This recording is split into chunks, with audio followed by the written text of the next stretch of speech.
What is going on, ladies and gentlemen? I am BDLM, coming with my buddy J4Y, bringing you episode number 78 of our Dota On Demand podcast. What is going on, man? Got some news. Got some news. News for the world, for everyone to hear. Now, we generally don't try to bring our personal lives into this too much, although that's near impossible. And if we did, we'd be talking about it for the whole time because we're just so interesting of people. We have so much to talk about. Actually, the Dos guy, the most interesting man in the world. Yes. That's my grandfather. Oh. And I think it's genetic. So, being awesome. You're the third. So I'm like a quarter awesome. He's purebred. Okay. That got way out of hand. So, anyways, I got engaged over the weekend. So I will be expecting some Dota 2 items as wedding presents down the road, if you guys want to contribute. Just saying, some shiny Roshan couriers or whatever you have to offer is fine by me. Little known fact, engagement ring looked exactly like a ring of Aquila. Identical.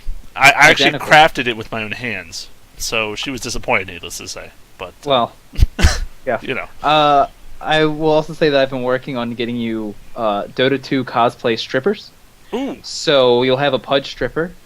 Ooh. You'll have a... that's what you wanted, right? I guess I wasn't specific enough. I should have probably put some specifications on those. No, but I just wanted to give that shout out. Also wanted to say thanks to everyone who voted, and also some people who went above and beyond and gave us some combinations they thought were interesting. So looking at you, Seth JP22, Joe Strivens, of course, Zester X, and just in general, everyone that voted, though, we really appreciate your input. And we've also come to determine, I think going forward for future polls, we may limit there's just too many options, and we realize it's like, let's just keep it simple next time. So don't be expecting too many crazy options next time. And don't include sniper. Things I learned. Oh no! Spoiler. Jeez. Spoiler alert. No.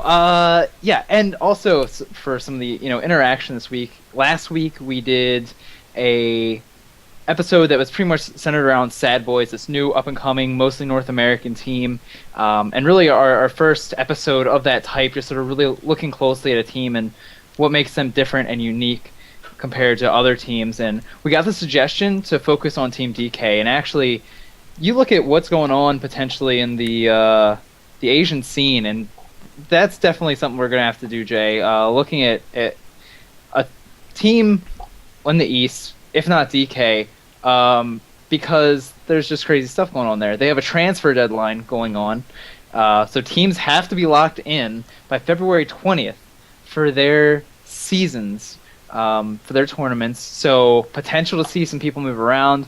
There have been rumors of Dream Team lineups coming together, Chuan coming back, all this stuff should be really interesting. And also big in Asia, Star Ladder China going to be starting up. And Star Ladder, I've always been a huge fan of that tournament. It always seems to bring really entertaining games, and just getting to see some of the Eastern teams now brought into that, I think is going to be really cool. Yeah, apparently that Dream Team lineup that we were hearing rumors about that Schwan was supposedly going to be involved with, now has, earlier today, the new rumor is going to be Hao, Mu, Zhao 8, ZSMJ, and Banana. And those are all pretty top-notch names if you know much about the... even if you don't know much about the Asian team, you've probably seen them in the international, pretty much all of them. So, if not all of them, actually. So, yeah, it's going to be exciting in general, just seeing what kind of goes down within the next 48 hours, like you're saying, and we'll probably get some updates. But pretty interesting to see Schwan return to IG, because he left what we thought on bad terms, at least, with the team. Like, he wasn't clicking, or things were going awry, but coming back to play the middle role, which a lot of people are like, oh, he's support, how could he play middle? That doesn't make sense. Believe it or not, these people are professional and maybe good at multiple roles, perhaps. It's crazy to think. Even though we just talked about Sad Boys, about Universe playing the offlane when he used to play support. But, besides that whole wash, I'm just saying that, yeah, I'm pretty excited in general to analyze what's going on in the Southeast Asian scene next month or so. Definitely. And I mean, just beyond the Asian scene, we have some potential impact to the scene in general. Just tonight, patch hit, Ember Spirit added to Captain's mode. Thoughts? You excited? You excited, Jay? I'm really excited, actually. He obviously has not gotten to see the day of light in Dota 1 or Dota 2, really, and Day of Light. it comes so easy. It really does. But yeah, I think there's actually going to be some teams that look to pick him up in some drafts. Now, all these heroes that kind of get entered in, we've kind of said like, well, they may not be, swarming the scene like in every game, but there's a lot of teams I feel like that could see some potential in this guy. He's obviously throughout the game got a lot of potential, both in burst damage, mobility, and just interesting crowd control and movement. He's a very unique hero in a lot of ways, and I think as a middle for the most part is where we'll probably see him used, if anything, for his rune control, but also for his getting those levels quick and just participating in team fights and just dominating them. I think he's got tons of potential, and I really want to see him picked up by some of those powerful middles in our games. Yeah, I mean, he can really benefit from a great amount of farm, but also has that ability to contribute early. And hey, we were just talking about Sad Boys, Arteezus. Oh, hey God, yes. Hey God, I mean, I'd be curious to see what he could do with a hero like this. And I feel like this hero has a fairly straightforward kit, but this is really, I think, a hero that you can tell if you're playing against a good Ember Spirit player versus just I'm going to play Ember this game. Mm-hmm. There is definitely some finesse to, using Searing Chains at a sleight of fist, to positioning your ultimate so that you can go back to base or get in or out of a part of the map that maybe your non-typical Ember Spirit player wouldn't think of. And I definitely expect to see him at least a little bit. I feel like he's a balanced, interesting hero, and I'm really looking forward to seeing him. Like you said, I think we'll get to see him, and I'm really curious to see what kind of win rate he winds up with, and what kind of strategies teams look to bring against him.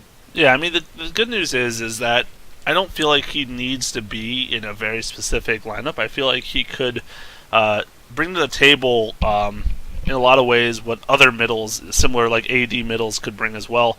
Or AD attack damage, you know what I'm trying to say. But, hey, what do you want me to call him, huh? A carry? Agility carries? Agility carry mid. Well, there's not many of those, but not many Bloodseekers these days. But, I just think it's just going to be interesting to see how he transitions through the game and how he's built, too, in a professional game as opposed to the pub scene where, obviously, you generally see the Battle Fury at least one getting picked up, although I think the game Valve recommends 3 or something ridiculous. But, or is he going to go for that orb effect? Is he going to go for the Maelstrom? I mean, there's so many different options, obviously, you can go with him that makes him that much more unique and way to design him. So, yeah, I obviously really want to see him picked up, and let's hope some teams get creative. Let's see some speed gaming, some Zephyr, some out-of-the-box things going on. Yeah, for sure. And that's the thing that I do really like about Ember Spirit 2.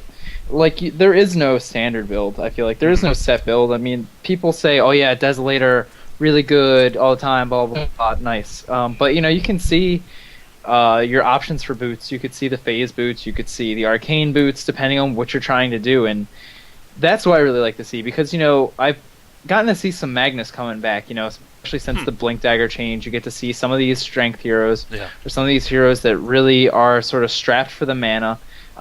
So Magnus goes out, comes back, and he does the exact same build, kind of has the same thing going on. So it's kind of nice to get to see this hero come into the fray now, where, hey, if one type of strategy isn't popular, he fades away, maybe he comes back doing something a little bit different, almost sort of like Arteezy and Naga Siren. Naga support falls off, and what do you know? Not only is Arteezy doing it, but has influenced some other teams to even try picking up that Naga Siren for the middle lane. Yeah, and I actually really could see Arteezy picking up this hero. It kind of almost fits his style of get farmed up, do tons of damage in the team fight, have that mobility. He loves being able to go around the map with Boots of Travel or different things and push out or farm. And this hero, obviously, very great with that mobility. Just an example, leave your Fire Emblem, interesting game, but Fire Remnant, leave it in the lane, TP to base, and come right back to it just to get right back into the action. He's got so many different interesting quirks there that I could totally see AGOD going with this. So, by the way, speaking of AGOD, I doubt you haven't seen it yet, but there's a hilarious thing, Esports Express. It's like this kind of comedy site where they post like ridiculous, blown out proportion things for esports and Dota 2 specifically. And this one, I don't know if you heard, but a certain person got like hacked, and it was a big deal. I think it was Fnatic. Their accounts got hacked, and people got in their computers and everything. So this thing released thing about Arteezy's email got hacked, and it was Gmail, and it showed all these different ridiculous like lines in his email. And one of them was an email to his professor saying, "How dare you give me a B? Do you know I'm the A god?" It's just like it's the most ridiculous thing ever. But you guys, I'll have to link that on the Dota page. You guys have to check that out. It's pretty good. That's awesome. Yeah, I was gonna say the last thing. I mean, just for talking about Ember Spirit is really in the last couple of patches he's gotten buffed, which is kind of interesting. Added a Captain's Mode 6.78 for Dota 1, where he actually got an increase the damage on DPS on Flame Guard, and then Fire Remnant movement now kills trees. Fine. And now I finally added a Captain's Mode for Dota 2. So even coming off of a little bit of a bump, a little bit of a buff. I'm really curious to see how much we see him. But how about we get into this combo, Jay? We get into it. The 1-2 punch of Dota on Demand.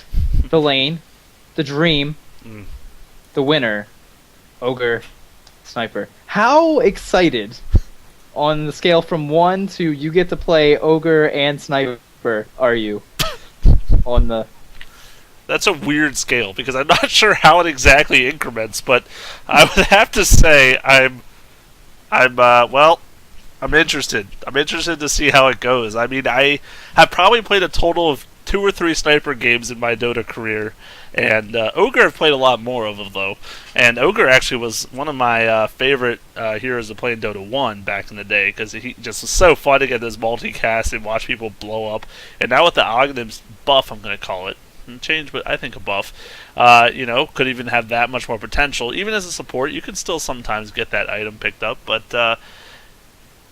it's going to be something else. Now, why do you think this combo is going to work so well?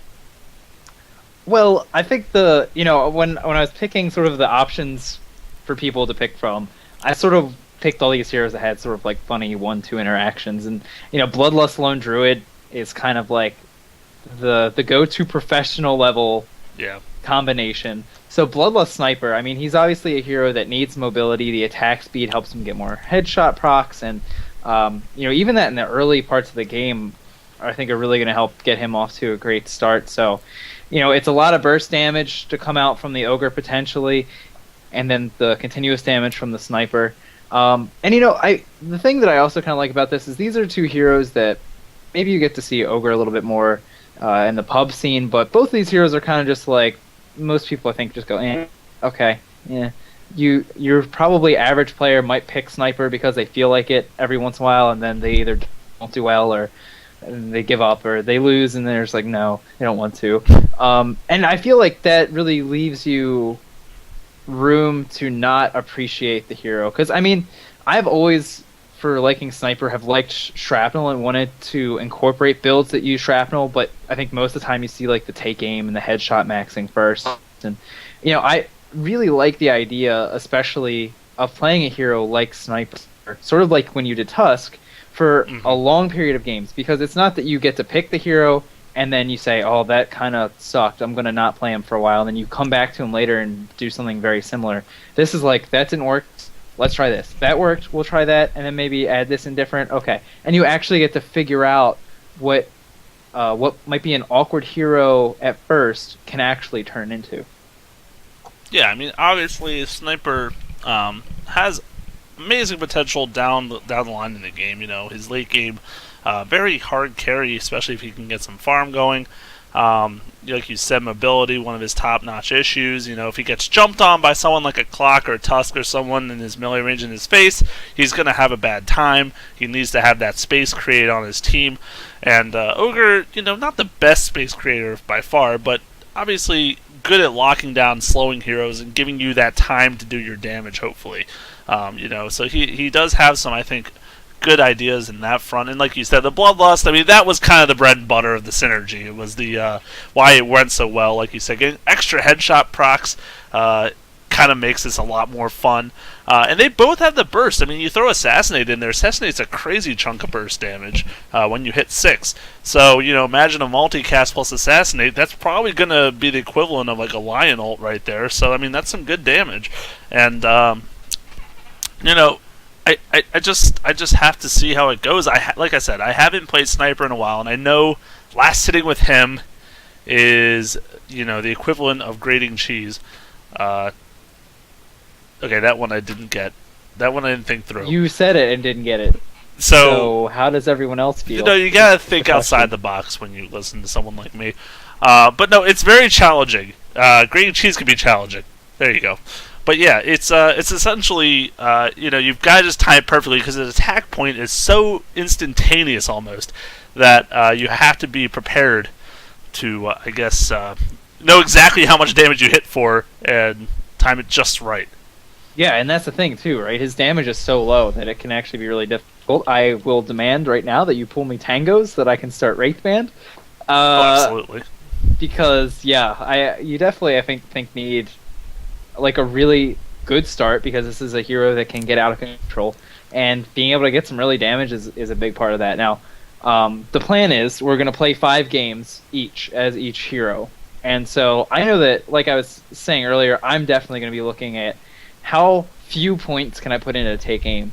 And really, the more I've been thinking about it, it's sort of a weird thing to think of that this is kind of the spell that you really want to max out first. Because I'm thinking in the laning phase, right? You put your first point into it, you have 650 range, so you're outranging almost every hero, if not every hero.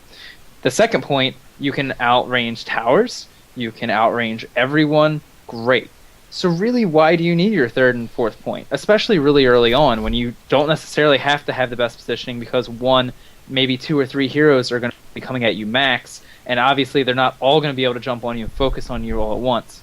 So, I mentioned last time I was talking about Phoenix and how I'd watched Lumi do a video of Phoenix, and he was actually talking a little bit about Sniper and was like, yeah, I actually think this is a really strong hero. I think Shrapnel is a really strong spell. So, me, I'm going to be like, can I put 1 point into take aim and then put the rest of my points into headshot and shrapnel and see what that feels like? How about 2 points in take aim? And that's at least going to be my strategy for figuring out Sniper and really trying to sort of push the envelope and put him in a place where I feel like more confident in him as being a more interesting hero than just I'm going to LOL headshot all day long. I don't know. What are your thoughts? That's great because I'm going to be the opposite. I'm going to put my points in take aim and headshot, and it's going to be, we'll have a good control and a good base, and we're going to be able to compare and contrast, and I think that's actually kind of nice because I really prefer him in the headshot take aim build and using your mana solely for the Assassinate. I mean, late game, obviously, maybe not such a bad thing to have some points in Shrapnel for when you're trying to assault the base. It's obviously a good way to get essentially free damage on a tower. There's no arguing that. But obviously, early in the game, it may be a little more challenging to get really a lot of utility out of it, and you may want to save your small mana pool for Assassinates instead. So, I'm not 100% sure, but I think either way, it'll be interesting to see which one, well, not necessarily comes out on top, but how they compare to each other. Yeah, I mean, the Shrapnel, I think, is an interesting spell. I mean, at the last rank, it does 160 damage to buildings over the time.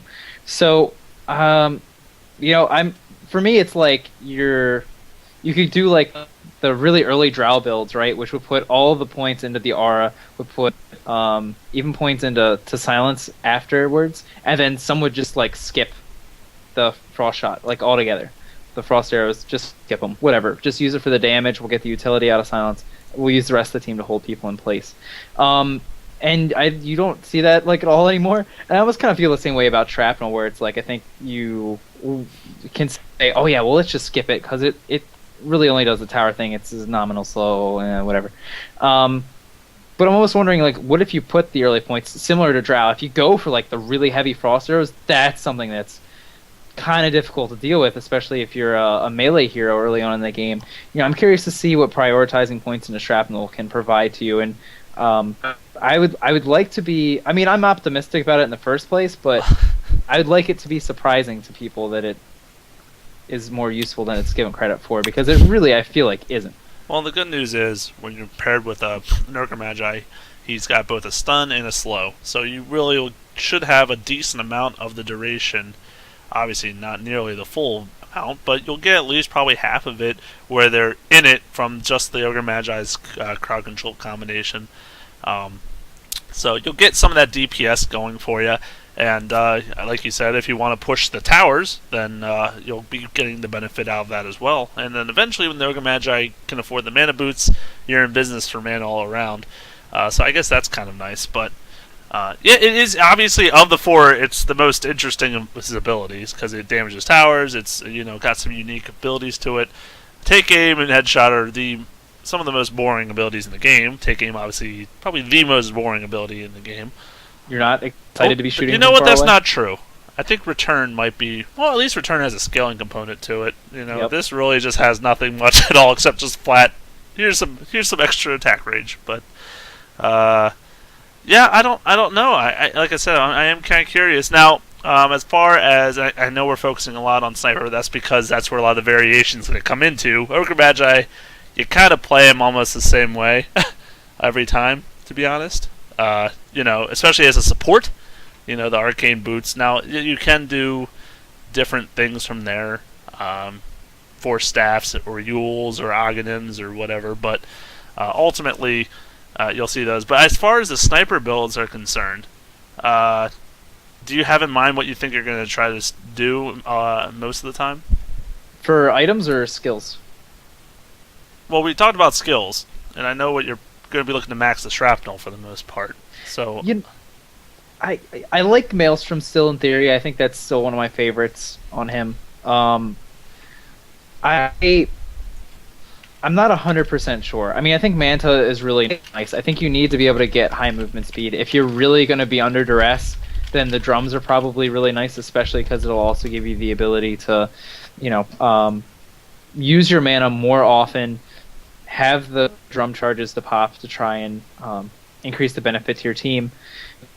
I guess this is sort of the big compare contrast, right? Like, I'm sort of about the sniper that's maybe going to have people working with them to try to take early towers to be able to apply early pressure, and you're the little murder people version. I think that no matter what, you really have to prioritize being able to the attack speed and the movement speed, and that's one reason that I really want to check out the Mask of Madness on him, because I think that that's actually one of those items that's really makes a lot of sense for sniper in maybe even a really weird way.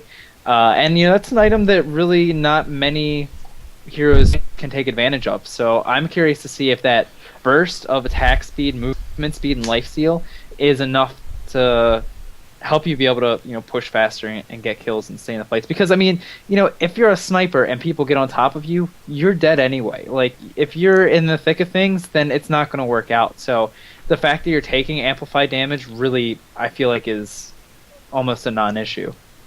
You're basically just trying to pump out as much damage in the fight, kind of like a Sven. Like, if you get that Mask of Madness on Sven, it's kind of a similar thought. You're like, well, I'm in the thick of it, as it is, and I need to just do as much damage in this fight before I go down as possible. So the 20% amp damage may not be as much a factor. But whereas it can have a lot of benefits as well, like you said, the payoff can be much greater than the downside for kind of like a Faceless with a Mask of Madness. I mean, there's all similar things in the heroes that generally get it, so I totally could see it. Now, with the Bloodlust leveling, though, well, first of all, how are we leveling this Ogre? Are we going to go the Fire Blast maxing as always, or are we actually going to try to put some points into that Bloodlust?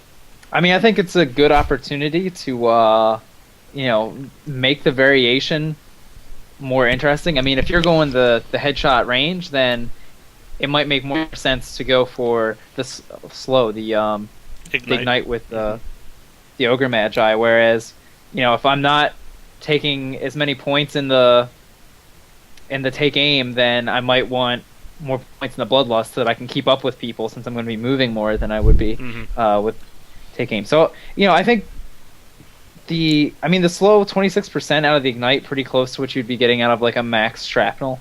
So I think if you were gonna put the Bloodlust with I mean, obviously, Bloodlust is going to be beautiful for either one because you're either going to be increasing the amount of damage you're doing to people, or it's going to help you push down towers faster. But I think you could definitely go for some early points in the Ignite if you really are trying to get some kill potential going. Yeah, because obviously putting a slowdown someone gives you that time to get those attacks. Like generally, maxing or getting a stun duration, it helps for setting up other abilities. But with a hero like Sniper, he probably benefits more from a slow than he does a stun, to be honest. But maxing out the Ignite doesn't seem to. It's not like really doing much for the slow itself. Am I correct in that logic? Like 2% per rank. Okay, well that's kind of minimal in itself. It's kind of like getting the slow from the Shrapnel. It's like mediocre, but the extra duration I think is the large part of leveling it up. You get an extra second each one too, so getting up to 8 seconds slow, that's really not too shabby. But I don't know. I think it's gonna be interesting. I might do multiple builds for multiple games, just especially obviously depending on our matchup as well. But do you want the burst or do you want the assistance for getting your sniper kill? Because at the end of the day, if he's just getting a safe lane and he's getting all the farm and having no threats, then you might just go Bloodlust and say, screw it, we're going to just push the tower. He's going to farm creeps better with the Bloodlust stacking. And, there's obviously a lot of variations we can do here.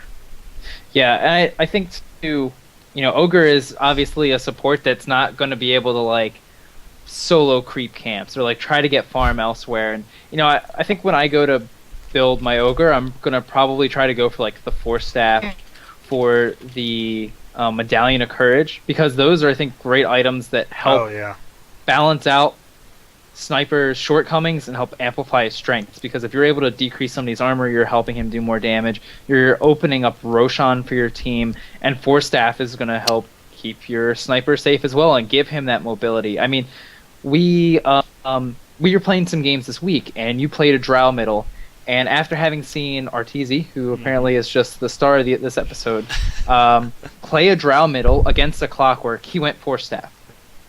The need was so great for him to have that mobility that he built the item himself in order to get out of the Clockwork cogs. And so if you're able to help make up that difference somewhere else, obviously in the case of a mid-Drow, you're going to be getting it so much faster than a support that he decided he needed it right then and there, so he went for it. The support's going to be getting it later. It'll be great late, whatever. I still think that's a great way to go, so that you don't have to necessarily be so concerned about stacking up that movement speed over maybe if you feel like you need more damage or more attack speed. There was a suggestion in the chat for Rod of Atos Sniper to get your own slow. So, we talk about Rod of Atos probably every single episode now. How do you feel about that one? What's not to like? You get the mana for your Shrapnels and your Assassinates. It's long range, just like 1200 Sniper. range. It's synergized with the range. And, you use it to pop the Lincoln Spheres of the people who are getting it against your Assassinate. Of course. It's perfect. Perfect may be a word that I don't use, but it's definitely a concept for sure. That's what it is a concept. It is a concept that may need one of our games may need to be implemented. We have to do that for one. That'll be done. Don't worry. The question is, do you get it first, or do you get Yasha and then go into a Rod of Atos or something? That has to be a second or third item, and again, this is obviously going to be an anecdotally driven episode because of talking about how we're going to be playing these games. We got to actually play against a Sniper who went Blink Dagger, and it was actually hilarious. We had a lot of range on our team, so it wasn't so devastating that he was able to get into the trees. We were still able to get on top of him and take him out, but really kind of an interesting item. You might not necessarily think of that as being a good thing, oh, you're a carry, you need to be getting damage items or attack speed with that gold, but really making sure that you have yourself in a position, imagine if you had a team fight around Roshan and your Sniper, and you can blink up onto those common ward positions around the rune. You're just sitting up there going pew pew pew. What are people going to be able to do unless they have an ability or a blink dagger themselves to jump up there and try to get you? So really interesting item choice, and something that I could totally see being a viable thing depending on what you're against. again, I think this is like to say that Sniper is a hero that because you play him so seldom, I think for the most part, you don't necessarily have the time to say, oh yeah, I'm tired of my normal Sniper build. Well, let's go for something unconventional and see what it feels like. Because really, I think some of these unconventional items like the Blink Dagger, maybe the Mask of Madness, you would consider making more sense or being a more obvious choice. We're going to get the opportunities to build some of these random weird items and see how they feel on these heroes. I'm really excited about getting to do that with heroes that we don't get to see that often. Yeah, like I said though, I hope you're practicing your last. You've been practicing your last hitting for this week because you're gonna need it. It's gonna be challenging. I'm just throwing it out there. Now, good news is Ogre is really good at last hitting. So if you miss, he'll get it. Don't you worry. He will clean up the last hits. I will clean up the last hits very well. May even steal a few here and there, but it's okay. Teamwork here. So while we're also trolling ourselves, maybe if we're coming up with troll strats, we need to increase the number of games so we can at least treat it a little bit seriously. What about the support Sniper carry Ogre? On the back of my mind, I was thinking about it, but I'm like, he wouldn't actually go for that, right? Oh, I will totally do it. I'll do it with a smile on my face. Max Shrapnel, and then you just distribute your points between headshot and take aim, and you win. Do you though? You just win. Do you No, win? you have to. You take the enemy team so far back that you just carry the victory. Now with this Ogre, are we going Bloodlust into an auto attack build like a Maelstrom? Oh, now you're talking. Will say that a game I was watching earlier, Fluff and Stuff playing Chen, picked up a Demon Edge. Don't know that he got to finish it, but you penance, and then you just. He was going for the crit Chen build that I was trying to get you on board with a while back. I'm telling you, these things will. Well, the Sports Sniper. Here's the issue. The one. Well, issue. actually, no. Here's the benefit. Let me start with that.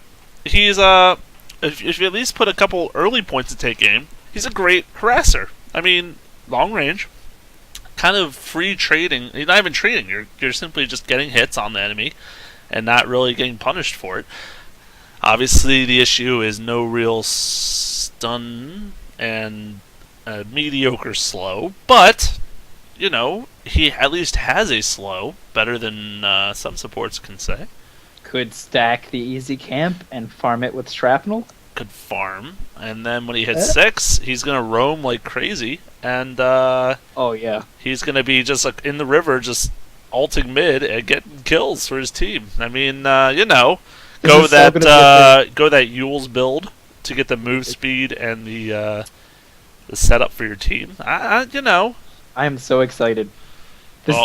Okay, we have to play 11 games now, and this is going to be game number 6. We smack dab in the middle. We do this, and it's going to be glory. And somehow we stop all of our friends from knowing it's going to happen until they start asking questions. Well, since you are the resident support player, you will be playing the support Sniper. Oh, yeah, I want to. Well, just letting you know that I will be the Ogre carry. Now, I'm still not sure if I want to get a Maelstrom or get like an Oghanims, like be a real boy or go ham. I'm not 100% sure yet. It'll probably depend on the game, to be honest, because to say that up front might be a little tricky, to be honest. You farm you the Oghanims, you get yourself a Veil of Discord and a Dagon, and then that's the victory. That's the victory indeed. Well, now we've got something. We're just taking this to the limit. Everyone, too far, boys and girls. Too far, some could say. I hope they don't, because this is what they asked for when they went this combo. So let's do the honorable mentions. So the combos that people decided to throw out there, dangle out in front of us, and say, "Well, you should do this, but I guess I'll vote for one of your lame ones." Starting with Seth JP saying he wants us to consider the Omni Knight Terrorblade combination. So, can you just tell me what we're considering when we hear that combination? All right. You're hurt. You're Terrorblade. Wait, no, they're hurt. You're Terrorblade at full health. You swap them all your health, but then you get the heal dunk, and it does all the damage. And you're invincible, because he ults. It's like... Well, here's a hero that has a bunch of armor, that has great agility gain. So you put Repel on him, and really you have to play against his strength, his innate strength, by having to do auto attack damage to him. Fact. That's true. You're welcome. That is a fact. But well, I think there's well, apparently Omni Knight was a theme with our viewers, because the second one I think actually made a little more sense to me. Not saying that was bad, just saying it made a little more sense to me. Joe Sherman told us he's looking for the Omni Knight IO combination in lane. This is, of course, dual mid, and IO is the farmer. Of course. No, Yep. but essentially, I guess the idea is that you tether to the Omni Knight, you heal the IO, and you get the heal yourself by doing so. My thing here is that you would totally want a ranged carry. Like that would be hilarious in a tri lane behind a ranged carry, and like I'm wondering who that would be. I mean, you could even go for, because I mean, even though Omni Knight and IO don't have like these direct nukes or whatever, they can put out a large amount of damage with the heal bomb, with the spirits. I'm wondering if you could even go for a sort of just really fight-oriented kill lane. You throw in somebody who is, I mean, you could do like a Mirana, somebody who's going to be like mid-game oriented. A Silencer is going to be able to put out a large amount of damage as well. You know, it's just those two together. Like you said, Omni Knight was a popular thing among the other choices, the suggestions for heroes to play, which I found really interesting, because Omni Knight, again, is like, to me personally, one of those heroes that I don't play so often that I come up with like this build that I really like, or something that is like, you know, my take on Omni Knight. I kind of just do something and it either works or it doesn't, and then I'm just like, okay, I'm probably never going to do that again, because it probably didn't turn out well. Yeah. That, unfortunately, you might see something in your head, and then when you put it down on paper, it doesn't go as well. But, you know, there's a potential there. I guess I could foresee it. Omni Knight has always been on kind of the underrated end, to be honest, but it's because it feels like whatever he does, Abaddon does better. And obviously they're different heroes, but yet Abaddon is just way more popular in this day and age. And I don't know. We'll see if he can find his way back. Not with our combo, unfortunately, but maybe he can find his way back. And then finally, the third one that was offered up by Zester was the dot combo, Silencer plus Axe. So you were pretty intrigued, I think, if I remember correctly. This is the 12th game that we play. Because I really want to do this one. You can play Axe, I'll play Silencer. I think we both win. Win-win, right? Spin to win. That's the... Yeah. I find it hilarious. I don't know who you would... I guess you would want to farm the... I don't know. You'd Honestly, to be honest, Silencer. Silencer would probably get the farm here. Axe could always go in the jungle if he needs to grab a couple. And you figure you get the Force Staff on Silencer, and since we're obviously talking to one another, you Force Staff the Axe on top of people to call. Oh yeah. The dot thing I think is like really funny. You know, the Silencer dot is like, Curse of the Silence, like, all right, I suppose. If you are against the right heroes, take advantage of it. But that is really a ton of damage that you can pump out between Last Word and Curse of the Silent. And, you know, now you don't have to put the point in the Glaive of Wisdom if you don't want to, because the Intelligence Seal is just an innate part of the hero. So you really can go for just a high damage build with Last Word, Curse of the Silent, and then you put a hero like Axe on top of that. And I feel like just about anybody you caught with the Berserker's Call is probably going to die. Mm-hmm.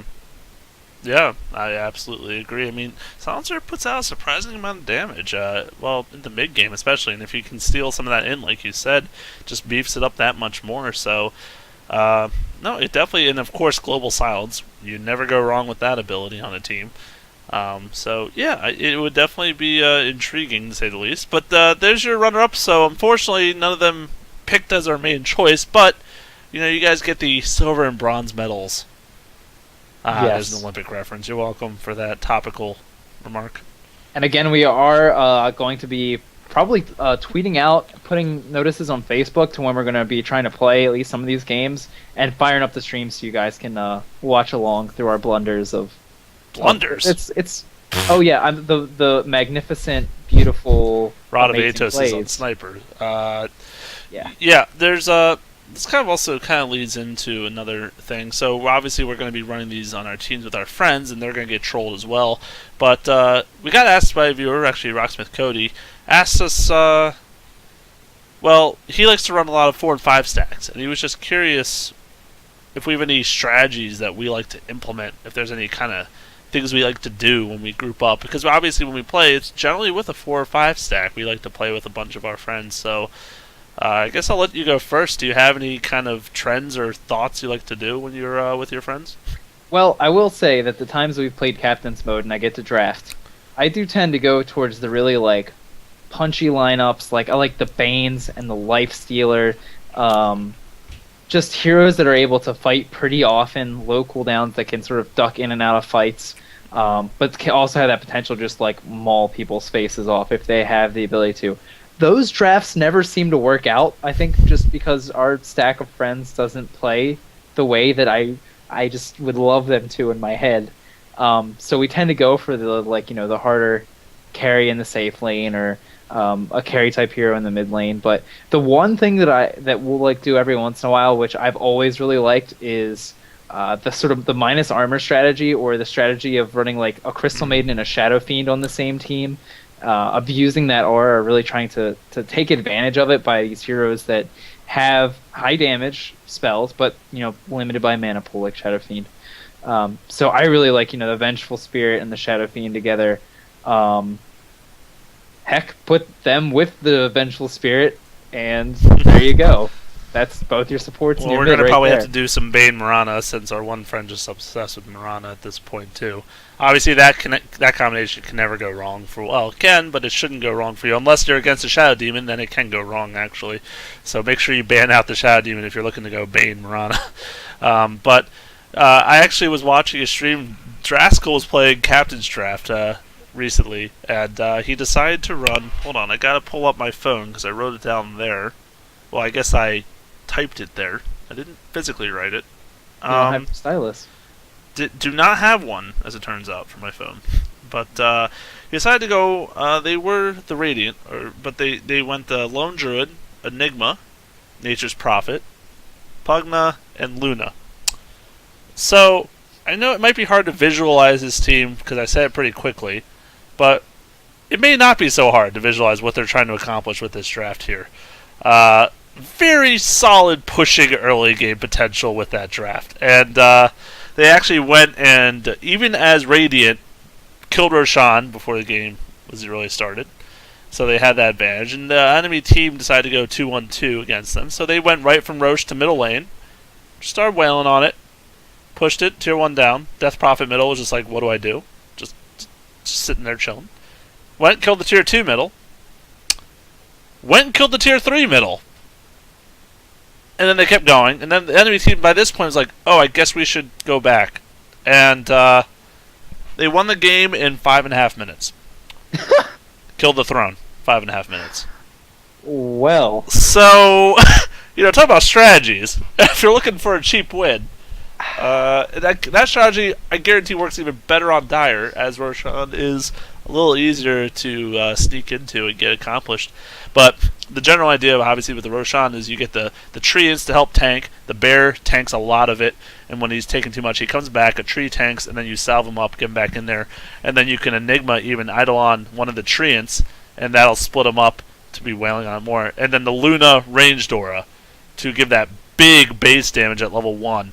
And since they're all 5 ranged heroes, that obviously helps a lot. So it was really interesting. Now, very similar to that we saw in a pro game where Crystal Maiden was solo safe lane just to get levels for Brilliance Aura as they pushed down with Pugna and other spells. But I thought this one was also pretty interesting. What do you think about that kind of strategy? I think it's hilarious. I love it.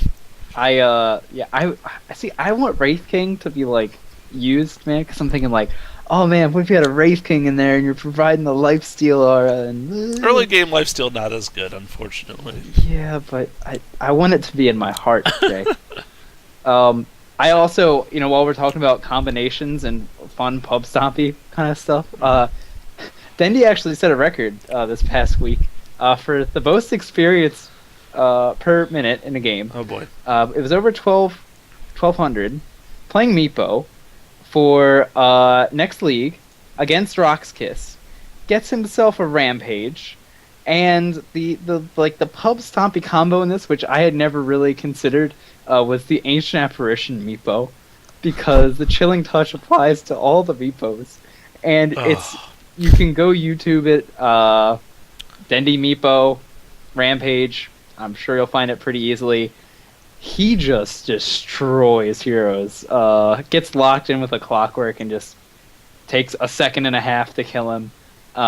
Really, like, just ridiculous thing that I had never thought of before. And, maybe I need to start playing Meepo, Jay.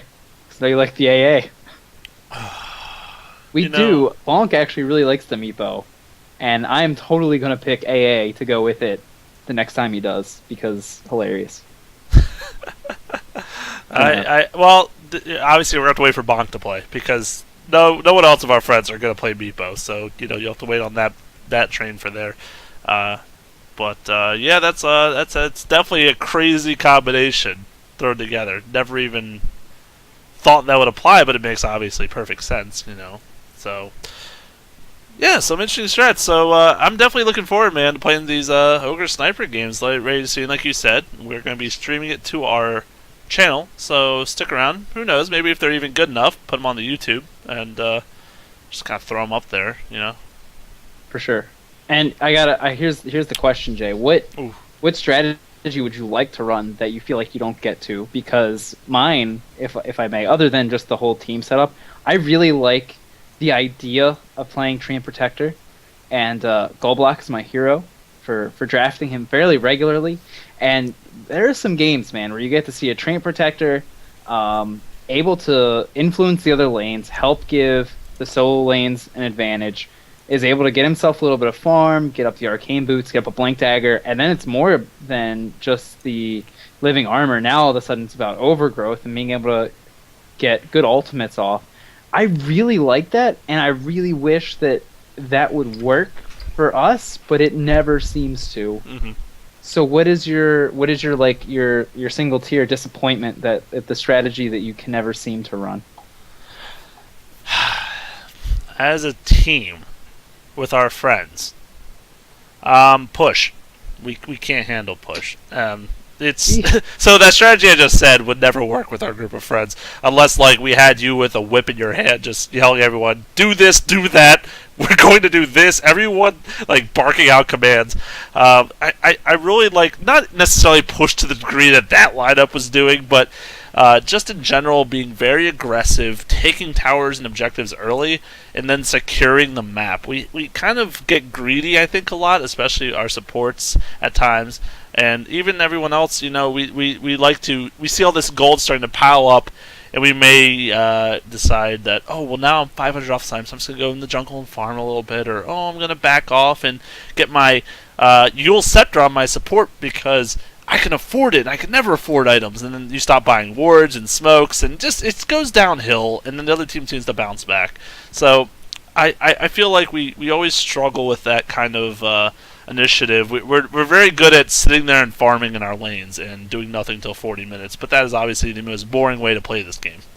Yeah, I mean, back when I was doing my 100 games of Venomancer, I mean, most of the games I would say tended to end earlier, and we were able to push really well, and, of course I was going Necrobook a lot of the games and what have you, and putting a lot of points into the wards.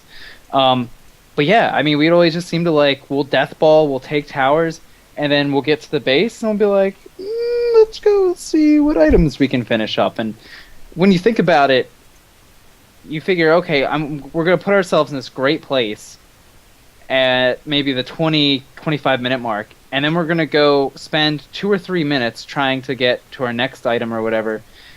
Well, 2 or 3 minutes is 10% of the total game time. It's a huge amount of what has already transpired in the game, and so you're giving the other team now this big chunk of time to be able to recover, to sort of get items of their own, to most likely take advantage of the experience lead that they have, because unless they're trying to death ball fight you and just losing dramatically, they're most likely going to have more experience from splitting up. And it's you got to just be able to get the items that will secure your ability to take the tier 3 towers and break the base. And I think it's weird because it's like a strategy that I feel like is maybe the most straightforward. Sometimes you'll find yourself in a really close game, or you'll find yourself in your back foot, and as a team it's hard to figure out what you should be doing, and so people default to farming, or default to just like placing standard wards instead of coming up with a strategy to place wards. Right. Whereas when you're like you're pushing, you're like, okay, well, we killed this tier 1 tower, let's go to the next one. Let's go to the next one. Okay, let's work on the tier 2s. It's really straightforward, but it's a strategy that people have a hard time just employing and making good use of. Just advice to people trying to get in that thought process when you're trying to improve your game. Or maybe you look back and say, how did we lose this game? You know, we built up an advantage and we turned around. We kind of even talked about one of our viewers who said he had a lot of those situations where he would get ahead and then they'd lose the game. Try to figure out, is this an ideal time? How can we get the element surprise? What can we do differently to get an advantage now at this point? Smokes are so crucial to winning a game. I'm not even gonna put it any more lightly than that, because I feel like it's that important at the critical times in a game. Realizing when it's good to implement such a thing, because there's a point in the game where the team that's losing will ward up at least the crucial spots where they feel they're safe to farm a little bit outside their base or some points. And if you don't smoke, if you just try to run in, if you do this or that, you're not going to get the ganks you need to push the base. But using a smoke is the difference, I feel like, to make a big play. Because once you get one pick off, either you force a buyback or you get into their base, and it can be the difference in a game. So I just think, like, trying to get in your mindset of, like, would this be a good time to smoke? Would this be a good time to get sentries to counter out the other team or observers, or try to buy this specific kind of item? Like, that's the kind of thing I think you really need to start getting in the thought process of to improve your game. Yeah, I mean, it's kind of funny. Those like basic items are really kind of. It's almost like the support role in general. Like, the thing I find funny, I think I mentioned this last week. You have this role that you feel like is really easy to get into, but then it winds up being like what most captains are. It's that strategy role. It's where you get to look around and really see where you can get your advantages from. And it's like the same with wards and smoke. Like, are you just smoking because you can, or are you not getting smoke at all? Are you just warding the normal spots, or are you saying, well, this is where we need to go, this is the area of the map we need to have control of, so we'll use the wards aggressively in the jungle so that their carries don't have any safe place to farm, and we can just aggressively position. Or we're going to place the wards here because Roshan's really important to us. We want to be able to get a kill on it, so we want to make sure that they don't have any way of really jumping us inside the Roshan pit. Do we want to put wards behind the tier 1 towers really early in the game so that we know exactly who's there to back up the heroes that are in that lane, and exactly where to go to try and get to those heroes? So it's like, yeah, like you're saying, going back to that sort of question we had a couple weeks ago, I think those are really important points to hammer home if you're trying to improve your gameplay. And not just pub stomp with your hilarious hero combinations. Successful hero combinations. So we hope. Oh yeah. So we hope.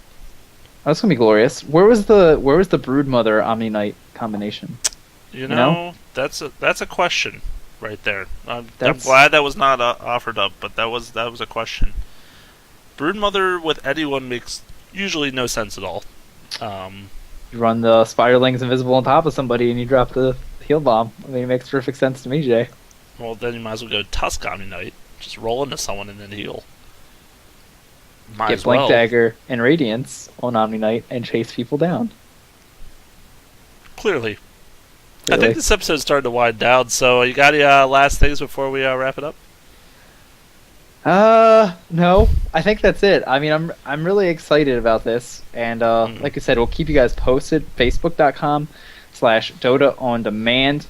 YouTube.com/Dota on Demand to check out. Twitch.tv/Dota on Demand. Yes, the very important one to actually watch these games transpire. And get in on the early ones so that you can truly appreciate our friends being taken aback by the fact that we're going to be doing this, because I think if we tell them ahead of time, they just won't play with us. So we have to sort of spring it on them, right? And then hope they keep playing after what's totally going to be 100% win rate. I'm sure. Yeah, Against bots. you know, it still counts or something. So, you know what? Go out there, guys. Play some of these crazy heroes. Play some of the crazy ones that you suggested to us with your 4 and 5-man stacks. Go out and do the axe and the silencer, because I know we're going to be doing that at least once. And join us next week for some more Dota on demand action. Go out there, play some games, have some fun. See you next week.